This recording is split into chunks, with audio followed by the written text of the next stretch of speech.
ना मायके की बेटी ना ससुराल की। बेटियों का अपना घर कभी हुआ ही नहीं, जिसमें कि बेचारी एक बेटी दो दो घरों को संभालती है। फिर भी बेटी का अपना कहने के लिए एक भी घर नहीं होता। चलिए अब देखते हैं ऐसी ही एक बेटी पूनम की कहानी। पूनम बचपन से ही होशियार, तेज और समझदार थी। छोटी सी उम्र में उसे पता था कि उसे करना क्या है। एक रोज़ पूनम अपनी माँ सुनीता से कहती है, मम्मी मैं सोच रही हूँ मैं भी कोई काम करूँ जिससे कुछ पैसे आने लगे और मैं कम से कम अपना खर्च तो निकाल पाऊँ। हाँ बेटा, तेरे पापा की हालत किसी से छुपी नहीं है। जैसे तैसे घर खर्च चला दे रहे हैं वही काफ़ी है। अब तो तेरी 12वीं भी हो गई, इससे आगे तो तेरे पापा तुझे पढ़ा भी नहीं सकते। फिर गोलू का भी तो हमें देखना है, उसे इंजीनियरिंग करवाने में बहुत पैसे लगेंगे। तेरा क्या है, तू तो दूसरे के घर चली जाएगी। जी मम्मी। पूनम की आंखें नम हो जाती है, लेकिन वो सुनीता से कुछ नहीं कहती और मन ही मन सोचती है, गोलू मुझसे 1 ही साल छोटा है, फिर भी सब गोलू के लिए सोचते हैं, मेरे लिए नहीं। बेटे बेटी में इतना फ़र्क आखिर क्यों? इसी तरह दिन बीतने लगते हैं। पूनम ट्यूशन पढ़ाना शुरू कर देती है। गोलू को जैसे पता चलता है कि पूनम ट्यूशन पढ़ाकर 10,000 कमा लेती है तो वो पूनम से कहता है, दीदी मुझे 500 रुपये देना तो। अरे मैं कहाँ से लाऊं इतने पैसे? मुझे बर्थडे पार्टी में जाना है, तुम 10,000 तो कमा लेती हो आराम से, फिर भी देने में इतना ड्रामा कर रही हो। अरे मेरे कॉलेज और ट्यूशन की फ़ीस मुझे देने हैं। पता है मुझे तुम कितना पढ़ती हो, पैसे दे रही हो या नहीं? नहीं दूंगी, जाओ यहाँ से। तभी सुनीता वहाँ आ जाती है। अरे छोटा भाई है, कुछ पैसे दे देगी तो क्या हो जाएगा? मेरे पास होता तो उसे तुझसे मांगना पड़ता क्या? मैं अभी तो तुझे दे रही थी ना अब तक। रहने दो मम्मी, थोड़ा सा कमाने क्या लगी, घमंड दिखा रही है। सुनीता उसी वक्त सज्जन के पास जाती है और तमतमाती कहती है, बेटी हाथ से निकलती जा रही है, जितना जल्दी हो सके इसे यहाँ से शादी करके निकालो। जो करना होगा अपने ससुराल जाकर करेगी। आज थोड़े से पैसे के लिए गोलू को इतना सुना रही थी, कल को मेरे बेटे का हक खाने के लिए पता नहीं क्या क्या करेगी। मैंने तो कहा ही था ज़्यादा पढ़ाओ मत, लेकिन तुम्हें ही लगा था पढ़कर कम से कम अपना तो कर लेगी। करो बेटी का कल्याण। देखता हूँ कोई लड़का और जल्दी से जल्दी इसके हाथ पीले करके इसे यहाँ से निकालता हूँ। अचानक से अगले दिन सज्जन की नौकरी चली जाती है और वो घर आकर सुनीता से कहता है, तुम लोग अपना अपना देख लो, मेरी तो नौकरी चली गई है, अब मैं कुछ नहीं कर सकता। अरे घर में राशन भी नहीं है, अब कहाँ से खाना बनेगा? सुनीता के आंसू बहने लगते हैं। तभी पूनम 2,000 लेकर वहाँ आती है। मम्मी ये पैसा ले लो, इससे ही राशन मंगवा लेना, हम लोग कुछ ना कुछ करके घर का खर्च निकाल लेंगे। हाँ बेटा, अब तो तू ही सहारा है, तुझे ही कुछ करना होगा बेटा, वरना हम भूखे मर जाएंगे। पूनम चिंता में डूब जाती है। घर का बोझ उसके कंधों पर आ जाता है। अपने कमरे में बैठे वो सोच रही थी, इस तरह तो नहीं चलेगा, खाली ट्यूशन पढ़ाकर मैं घर का खर्च नहीं निकाल सकती हूँ, कुछ और काम करना होगा। राशन का ही खर्च 20,000 लग जाएगा, क्या करूँ, दिमाग काम ही नहीं कर रहा। पूनम बहुत सोचती है, फिर अपने एक दोस्त साहिल से बात करती है। राशन के खर्च के लिए राशन की दुकान ही क्यों नहीं खोल दे रही हो? राशन की दुकान में कमाई भी बहुत होती है, उससे तुम्हारा घर क्या 2 और घर का खर्च भी निकल जाएगा। अरे ये सब तब हो जब दुकान चले, और मुझे दुकान चलाने के लिए ट्यूशन छोड़ना होगा। अरे चल जाएगी दुकान, बस थोड़ी मेहनत की ज़रूरत होती है। ट्यूशन तुम भूल कर भी मत छोड़ना, 1 घंटे में तुम 10,000 कमा लेती हो। जब तक दुकान नहीं चलती तब तक तुम्हें इसी से सहारा मिलेगा ना। 1 घंटा तो कोई भी दुकान देख सकता है। हाँ तुम सही कह रहे हो। तुम्हें किसी भी मदद की ज़रूरत होगी तो बेझिझक बोलना, मैं हमेशा तुम्हारे साथ हूँ। Thank you for your support. Poonam ration दुकान खोलने के बारे में सुनीता को बताती है। ये सही है, तेरे पापा और गोलू भी दुकान में बैठ जाएंगे। मम्मी लेकिन दुकान खोलने के लिए पूंजी चाहिए, वो कहाँ से आएगा? तेरी शादी के लिए मैंने जो जेवर रखे थे वो बेचकर पैसे आ जाएंगे। पैसे भी आजकल कौन सा लड़की वाले कुछ देते ही हैं। सुनीता और पूनम जाकर गोल्ड बेच देती हैं। जो पैसे मिलते हैं उससे अपने घर के नीचे एक राशन का दुकान खोल लेती हैं। शुरुआत के कुछ दिनों तक दुकान चलना तो दूर की बात, एक मक्खी तक दुकान में नहीं आती है। दुकान की ऐसी हालत देखकर गोलू पूनम पर चिल्लाने लगता है। दीदी तुम्हें बस बर्बादी करना आता है, जितना पैसा दुकान में लगाई हो उतना बैंक में फिक्स लगा देती तो इंटरेस्ट के कुछ पैसे ही आ जाते। अभी 1 फूटी कोड़ी नहीं आ रही, ऊपर से तुम सोचती हो एक साथ 10 काम कर ले। अरे तुम भाई जाओ शादी करके यहाँ से, हम लोग अपना देख लेंगे। तुम यहाँ रह रह के हमारी और बर्बादी कर रही हो। तुमसे मैंने पूछा नहीं तो बताने की ज़रूरत नहीं है। अरे बोलूंगा मैं, अगर दिक्कत है तो इस घर में मत रहो। पूनम रोने लगती है और साहिल को कॉल करके सब कुछ बताती है। देखो, जोरदार पब्लिसिटी की ज़रूरत है, मैं तुम्हारी एडवर्टीजमेंट करूँगा। तुम कुछ भी करो लेकिन मेरी दुकान चलनी चाहिए। साहिल बड़े बड़े बैनर लगवा कर जगह जगह लगवाता है। धीरे धीरे दुकान चलने लगती है और दुकान से अच्छी कमाई भी होने लगती है। अब दुकान पर गोलू और सजन दोनों बैठने लगते हैं। एक दिन गोलू अपनी माँ से कहता है, दीदी की शादी कर दो, कितने दिनों तक इसे घर पर बिठा कर रखोगी? सब लोग कहने लगे हैं कब शादी करोगी पूनम की। अरे बेटा, अभी पहले तू इंजीनियरिंग कंप्लीट कर ले, उसके बाद। मम्मी, मुझे उससे ज़्यादा कमाई तो दुकान से ही हो जाएगी, तो मैं भला क्यों पढ़ूं? मैं जॉब करने चला जाऊंगा तो दीदी हमारी दुकान हथिया लेगी। अरे ऐसा कैसे हत्या लेगी? मैं हूं ना उसे इस घर से निकालने वाली। ये दुकान मेरे घर में है। आज ही मैं उससे कहती हूँ कि साहिल के घर वालों से मेरी बात करवाए, मैं उन दोनों की शादी की बात कर लूँगी। मम्मी इस बार चुकना मत। सुनीता पूनम से शादी की बात करती है। अभी मैं शादी नहीं करूँगी, पहले कुछ पैसे शादी के लिए सेव कर लूँ, वरना शादी में खर्च होंगे तो इतने पैसे कहाँ से आएंगे? अरे दिमाग तो ठीक है ना तेरा? शादी में खर्च लड़के वाले करेंगे। आजकल लड़की वालों का 1 रुपया नहीं लगता। और सेविंग तू कहाँ से करेगी? इसी दुकान से ना।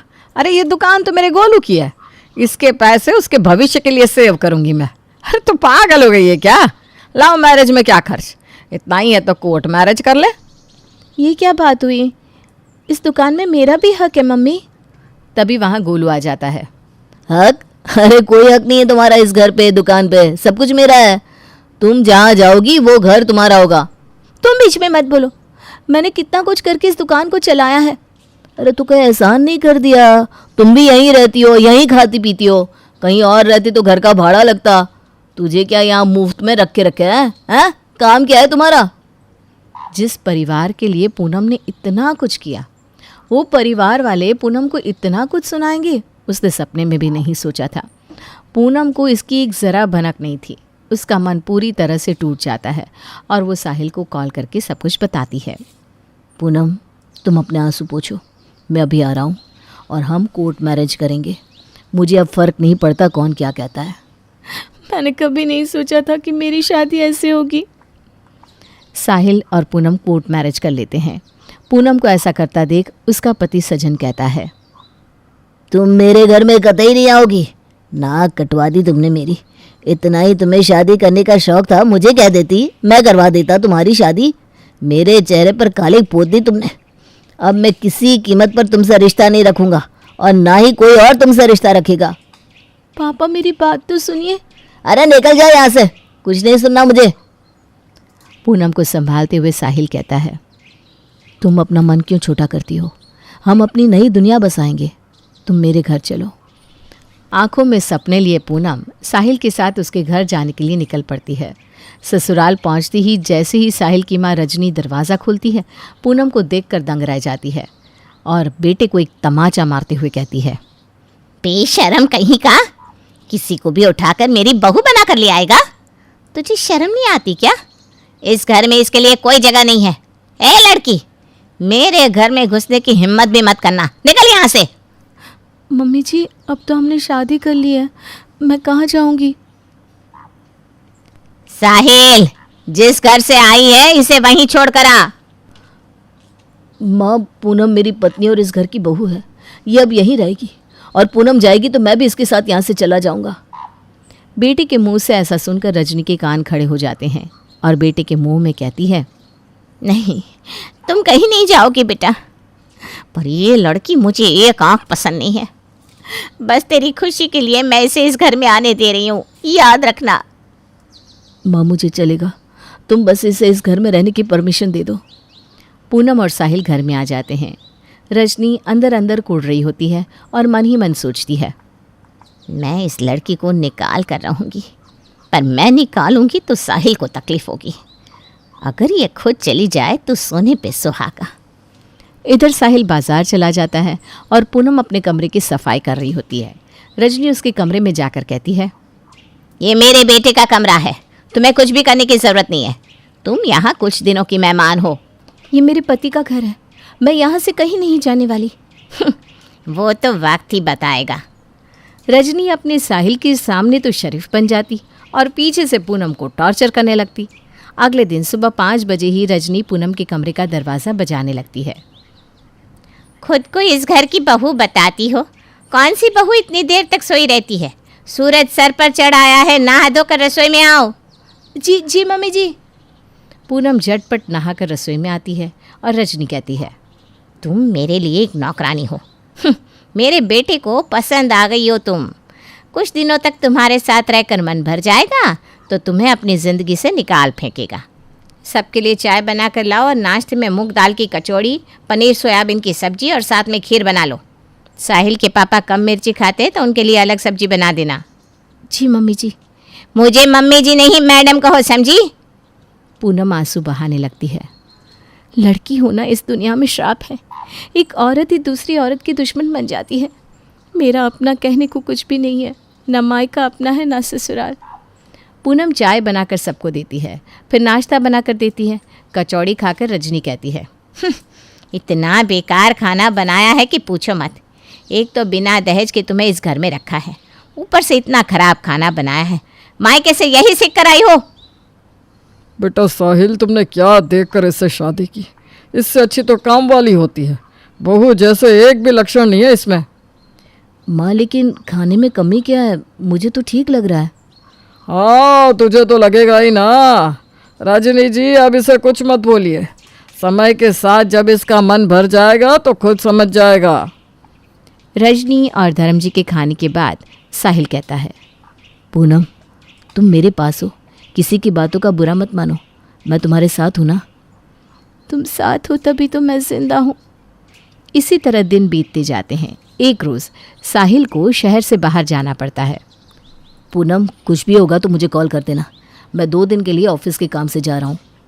तुम निश्चिंत होकर जाओ, मैं सब संभाल लूँगी। साहिल चला जाता है। रजनी को पूरा मौका मिल जाता है। वो पूरे घर के बर्तन साफ करने के लिए निकालती है। ए कामवाली, सारे बर्तन अच्छे से साफ हो जाने चाहिए। मुझे एक भी ज़रा भी गंदा नहीं चाहिए। जी मम्मी जी। पूनम बर्तन साफ करने लगती है और साफ करते करते थक जाती है। जैसे ही उसके बर्तन खत्म होने को होते हैं, रजनी और बर्तन निकाल कर देती है। मेरे बेटे को छोड़ दो, वरना तुम कहीं की नहीं रहोगी। मम्मी जी, आपके बेटे के अलावा इस दुनिया में मेरा कोई नहीं है। उसके बिना मैं नहीं रह सकती हूँ। अगर इस घर में रहना है तो मुझे दहेज के पैसे दे दो। अरे कुछ भी दहेज लिए बिना ऐसे ही उठकर आ गई। इतना सब कुछ है तुम्हारे मायके में, फिर भी कुछ लेकर नहीं आई हो। कैसे चलेगा? मम्मी जी, आप जो कहेंगी वो मैं करूँगी। जितना काम करवाना है करवा लो आप, लेकिन मुझे इस घर में रहने दीजिए। ठीक है, अब तुझे काम वाली बनने का शौक़ है तो मुझे क्या दिक्कत है। ये सब करके कपड़े आयरन कर देना। जी मम्मी जी। रजनी एक के बाद एक काम पूनम को देती जाती है और पूनम भी बिना कुछ कहे काम करती जाती है। 2 दिन में पूनम की हालत किसी काम वाली से कम नहीं हो जाती। साहिल जब 2 दिन बाद घर लौटता है तब पूनम की हालत देखकर उसके होश उड़ जाते हैं। साहिल को देखते ही पूनम बेहोश होकर गिर जाती है। माँ, मैंने पूनम को तुम्हारी बहू समझकर तुम्हारे पास छोड़ा था, लेकिन तुमने उसे काम वाली बना दिया। अब एक पल के लिए भी मैं यहाँ नहीं रह पाऊँगा। साहिल पूनम को लेकर घर छोड़कर चला जाता है। अब साहिल और पूनम खुशी खुशी भाड़े के घर में रहने लगते हैं। पूनम को लगता है कि अब सब कुछ ठीक हो गया है। वहीं उसकी ज़िंदगी एक नई करवट ले लेती है। ऑफिस से घर लौटते वक्त साहिल का एक्सीडेंट हो जाता है। कुछ लोग साहिल को अस्पताल ले जाते हैं और पूनम को फ़ोन करके कहते हैं, आपके पति का एक्सीडेंट हो गया है, आप जल्दी से बगल के अस्पताल आ जाइएगा। हाँ, मैं अभी आ रही हूँ। पूनम रोती हुई भागती हुई अस्पताल जाती है। साहिल के माथे से खून बहता देख पूनम की हालत ख़राब हो जाती है। डॉक्टर, डॉक्टर प्लीज़ मेरे पति को बचा लीजिए। आप पहले फीस जमा कर दीजिए, उसके बाद हम आपके पति को हाथ लगा पाएंगे। वैसे भी उनकी हालत बहुत नाजुक है। पूनम रोती हुई बड़बड़ाती है, मेरे पास तो 1 रुपया भी नहीं है। अब क्या करूं मैं? मम्मी के पास जाती हूँ, मुझे मेरे साहिल को बचाना होगा। पूनम भागती हुई अपने मायके जाती है और सुनीता से कहती है, मम्मी मुझे पैसे की सख्त ज़रूरत है। साहिल एडमिट है, उसे बचा लो मम्मी। मेरे पास पैसे कहाँ से आएंगे? मेरे पास जो है सब गोलू के नाम कर दिया है मैंने। जब खुद से शादी की थी तो खुद ही समझो, हमें बोलने के लिए क्यों आई हो? यहाँ बोलने से कोई फायदा नहीं होगा। पूनम बिना कुछ कहे भागती हुई अपने ससुराल जाती है और रजनी से कहती है, मम्मी जी साहिल को बचा लीजिए, आप जैसा कहेंगी मैं वैसा करूँगी। मैं साहिल के इलाज के सारे पैसे तो दे दूंगी, लेकिन तुम्हें उसकी ज़िंदगी से हमेशा हमेशा के लिए चले जाना होगा। ठीक है, मैं चली जाऊँगी, एक बार उसका इलाज हो जाए बस। पूनम और रजनी अस्पताल जाते हैं। रजनी अस्पताल में पैसे जमा करती है। साहिल का इलाज शुरू होता है। पूनम ऑपरेशन थिएटर के बाहर खड़ी आंसू बहाती हुई अपनी किस्मत को कोस रही थी। भगवान, आपने मेरी किस्मत में क्या लिखा है? मैं कहीं की भी नहीं रही, न मायके की न ससुराल की। कहने को मेरे पास 2 घर हैं, लेकिन रहने के लिए एक घर भी नहीं है।